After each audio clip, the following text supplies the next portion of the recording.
For today's video, we're going to take a look at the dev update that was released just a few moments ago, and I'll leave a link to that dev update in the description if you want to go check it out. The first thing they mentioned is that we're going to get Canny Valley Act 3 with patch 7.0, which is scheduled to be released this Thursday, December the 6th.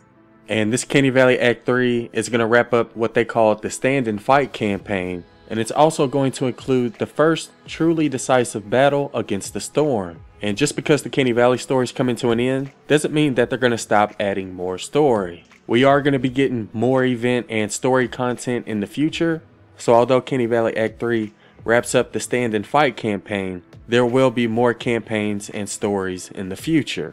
I'm assuming with Twine Peaks and with any other new zones they may introduce in the future.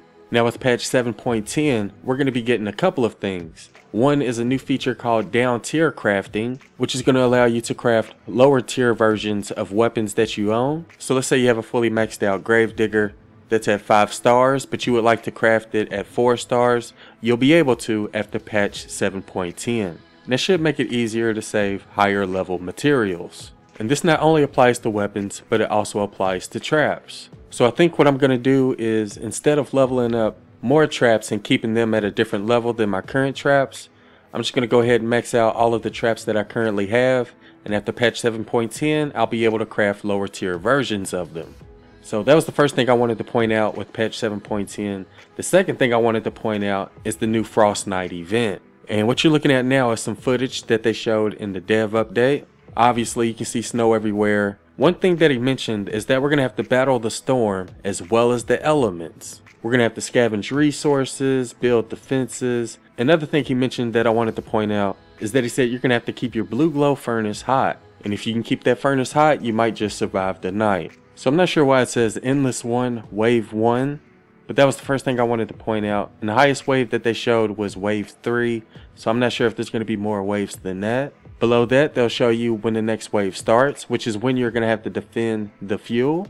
Directly below that, you can see how much health your burner fuel has. And it also shows your entire team's blue glow count. So apparently that's going to play a role in the new FROSTNITE event.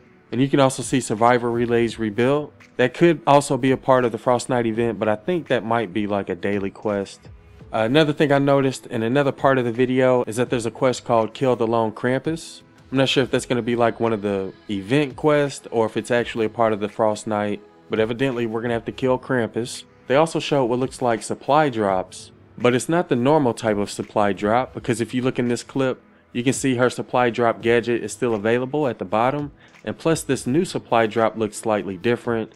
The balloon looks different, the outside of the box looks different, it looks more festive. So it looks like we're going to get some supply drops in this new FROSTNITE event. Another thing I noticed is that it looks like they moved the time elapsed from the top middle of the screen towards the top right of the screen. And I think like the main objective is to just defend this burner fuel, try to make sure it doesn't lose all of its health. Now that's pretty much everything I noticed when watching the dev update. If there's anything I missed, be sure to let us know in the comments below. The last thing I should point out is that they also included some new music that they plan on adding, which I'll go ahead and play a little bit of now.